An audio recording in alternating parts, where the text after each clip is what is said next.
दोस्तों सुल्तान अब्दुल हमीद ये सल्तनत उस्मानिया के वो सुल्तान थे कि जिनके दौरे हुकूमत में सल्तनत उस्मानिया डगमगा रही थी और बेहद कर्ज में डूब चुकी थी। कर्ज में डूबने के कारण की वजह से यहूदी और ईसाई इससे फायदा उठाना चाहते थे और यहूदियों ने बजाबता तौर पे सुल्तान अब्दुल हमीद से कहा भी, अगर आप हम यहूदियों के लिए कुद्स में थोड़ा सा जगह दे दे यहूदियों को रहने के लिए, जिस कर्ज की वजह से आपकी सल्तनत डूब रही है, तो वो सारी कर्ज हम अदा कर देंगे। सुल्तान मुअज़्ज़म, आप जानते हैं माली तौर पे यहूदी बहुत मुस्तहकम है। उस्मानिया सल्तनत पे जितना भी कर्जा है वो हम अदा कर देंगे। कुद्स में मुट्ठी भर जमीन बेच दें हमें। लेकिन सुल्तान अब्दुल हमीद ये जानते थे कि हमारी सल्तनत डूब रही है, लेकिन फिर भी उन्होंने समझौता ना किया। दोस्तों सुल्तान अब्दुल हमीद की दौरे हुकूमत में सल्तनत उस्मानिया इतना कमजोर हो चुका था कि जो मुल्क कभी सल्तनत उस्मानिया का गुलामी करता था वो मुल्क भी आंख उठाने लगा था। फ्रांस जैसे देश प्यारे नबी रसूलुल्लाह सल्लल्लाहु अलैहि वसल्लम की शान में गुस्ताखी करने लगा। लेकिन दोस्तों जब सल्तनत उस्मानिया कमजोर पड़ गया था, फिर भी उस वक्त का सुल्तान अब्दुल हमीद के कारण सल्तनत उस्मानिया के जितने भी दुश्मन देश थे सभी के सीने में सुल्तान अब्दुल हमीद का खौफ बैठ चुका था। यही वजह है कि जब फ्रांस ने प्यारे नबी सल्लल्लाहु अलैहि वसल्लम की शान में गुस्ताखी करने की कोशिश की तो सुल्तान अब्दुल हमीद की एक फैसले ने पूरे फ्रांस के फैसले को बदल कर रख दिया। दोस्तों आज की इस वीडियो में हम सुल्तान अब्दुल हमीद की कुछ ऐसी कहानी, कुछ ऐसी वाकयात को बताएंगे जो आपकी ईमान को ताजा कर देगा कि कैसे सुल्तान अब्दुल हमीद की सल्तनत कमजोर हो चुकी थी लेकिन फिर भी उन्होंने हक का रास्ता न छोड़ा। साथ में हम आज की इस वीडियो में ये भी बताएंगे कि सुल्तान अब्दुल हमीद की बारगाह में एक कर्जमंद आया और उसने ये कहा कि हमने प्यारे नबी का दीदार ख्वाब में किया। उसके बाद क्या हुआ, ये सारी रिपोर्ट आज की इस वीडियो में स्टेप बाय स्टेप बताएंगे। इसके लिए आप लास्ट तक बने रहे। तो चलिए बिना देर किए हुए चलते हैं वीडियो की ओर। दोस्तों आप सभी को पता ही होगा कि फ्रांस दुनिया का वो मुल्क है जो अक्सर इस्लाम की शान में गुस्ताखी करता रहता है मुसलमानों को बदनाम करने के लिए। लेकिन आप सभी को हम बता दें कि फ्रांस की ये पुरानी आदत है। पूरी रिपोर्ट बताएंगे, लास्ट तक बने रहे। 19वीं सदी के अंत में फ्रांस ने इस्लाम के आखिरी नबी हमारे प्यारे पैगंबर रसूलुल्लाह सल्लल्लाहु अलैहि वसल्लम के खिलाफ एक मूवी बनाया था। दोस्तों अब तो समझ ही गए होंगे कि फ्रांस की ये पुरानी आदत है इस्लाम की शान में और प्यारे नबी की शान में गुस्ताखी करने की। लेकिन हर दौर के मुसलमानों ने उनको मुंह तोड़ जवाब दिया है और यही वजह कि हर दौर में फ्रांस को पीछे हटना पड़ा। बहरहाल अब आते हैं मुद्दे पे। दोस्तों जब फ्रांस ने गुस्ताखी की प्यारे नबी की शान में तो उस वक्त सल्तनत उस्मानिया के सुल्तान अब्दुल हमीद थे। दोस्तों सुल्तान अब्दुल हमीद उस्मानिया सल्तनत के सबसे ताकतवर सुल्तानों में से थे। भले ही उनके दौरे हुकूमत में सल्तनत कमजोर हो चुकी थी लेकिन वो फिर भी सल्तनत उस्मानिया के सबसे ताकतवर सुल्तानों में उनकी गिनती होती है। दोस्तों सुल्तान अब्दुल हमीद प्यारे नबी रसूलुल्लाह सल्लल्लाहु तआला अलैहि वसल्लम से बेपनाह मोहब्बत करते थे। दोस्तों पैगंबर मोहम्मद सल्लल्लाहु अलैहि वसल्लम पे बनी ये फिल्म फ्रांस में रिलीज होने ही वाली थी कि इत्तेफाक से ये न्यूज अखबारों के जरिए सुल्तान अब्दुल हमीद को मालूम हो गया। सुल्तान अब्दुल हमीद को पता चलते ही अपने दरबार के सारे वजीरों को बुलाया और फ्रांस में बनने वाली मूवी जिसमें रसूलुल्लाह सल्लल्लाहु अलैहि वसल्लम की शान में गुस्ताखी की गई थी उसके बारे में सबको आगाह किया और सुल्तान ने अपने वजीरों से कहा कि अगर ये मामला हमारा होता तो हम बर्दाश्त कर लेते, मगर ये मामला पैगंबर इस्लाम का है।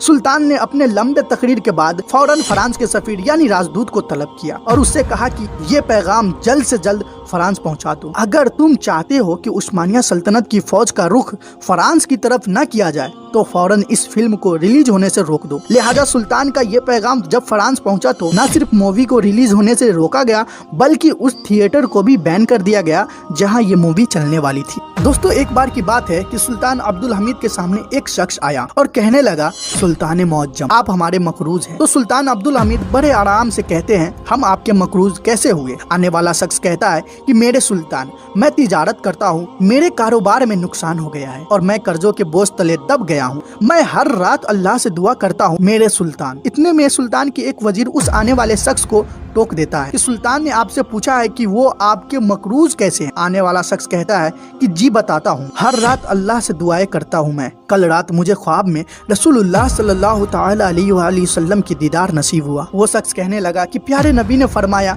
बस इतना ही कहना था कि सुल्तान अदब से बैठ गए और उस शख्स की बात ध्यान से सुनने लगे। फिर वो शख्स कहता है कि प्यारे नबी ने फरमाया, मेरे हमीद से कहो कि हर रात वो हम पे दरूदो सलाम भेजता है लेकिन कल रात वो भूल गया, तुम उसके पास जाओ तुम्हें जो कुछ चाहिए मांगो उससे। फिर सुल्तान अब्दुल हमीद फरमाते हैं अदब से कि क्या फरमाया उन्होंने, मेरे हमीद से कहो। इतना ही बोला कि सुल्तान उसे रोक दिया और एक थैला उसके तरफ बढ़ाया।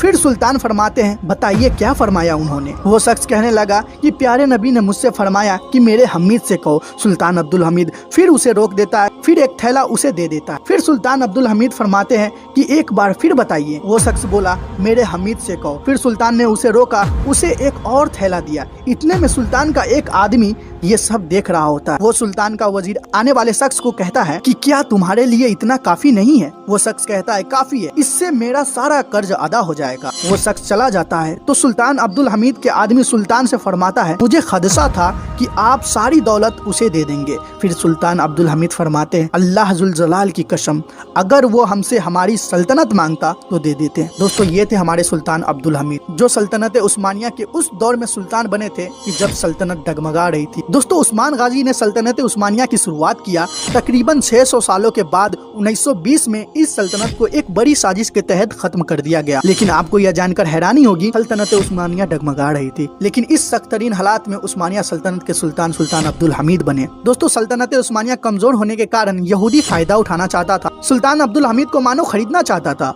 और यहूदियों ने सुल्तान से कहा अगर आप हमें कुद्स में यहूदियों के लिए थोड़ी सी जमीन दे दे तो हम आपकी सल्तनत जो पैसों के कारण कर्ज में डूब रहा है तो वो सारे कर्ज मैं अदा कर दूंगा। दोस्तों यहूदी जिस कुद्स जगह की जिक्र किया है वो अभी का जेरूसलम है। दोस्तों अगर आप हमारी वीडियो को यहाँ तक देख रहे हैं तो यकीनन हमारी वीडियो आपको पसंद आ रही होगी। तो आपसे एक छोटी सी गुजारिश है कि अगर आप हमारे चैनल पे नए हो तो चैनल को सब्सक्राइब करें, साथ में बेल आइकन को दबाना ना भूलें। इससे हमारी हर नई वीडियो की नोटिफिकेशन आपको मिलती रहेगी। और हमारी हौसला अफजाई के लिए हमारे वीडियोस को भी लाइक किया करें और ज्यादा से ज्यादा नॉलेजेबल वीडियो को शेयर भी किया करें। बहरहाल रिपोर्ट में आगे बढ़ने से पहले हम आपको बता दें कि कुछ लोग इजराइल के बारे में ये कहते हैं कि इजराइल ताकतवर देश है और यहूदी का दिमाग काफी तेज होता है और उनका मोसाद एजेंसी काफी खतरनाक है। तो हम उन लोगों को बता दें कि ये सब इतना ही तेज और इतना ही ताकतवर था तो 1920 से पहले कहाँ थे? हजरत उमर फारूक आजम के दौरे हुकूमत से लेकर सुल्तान अब्दुल हमीद के दौर तक यानी तकरीबन 1000 से 1200 सालों तक कहाँ थे जब इस जमीन पे खिलाफत कायम थी। तब जो लोग अमेरिका और इजराइल को ताकतवर समझते हैं तो उसे हम बता दें कि अभी भी एक छोटी सी खिलाफत कायम कर दो, फिर देखते हैं ये सारे सुपर पावर कितना देर उस छोटी सी खिलाफत के सामने टिकती है। बहरहाल सुल्तान के पास यहूदियों ने ये पेशकश रखी तो सुल्तान गुस्सा हो गए और जलाल में आ गए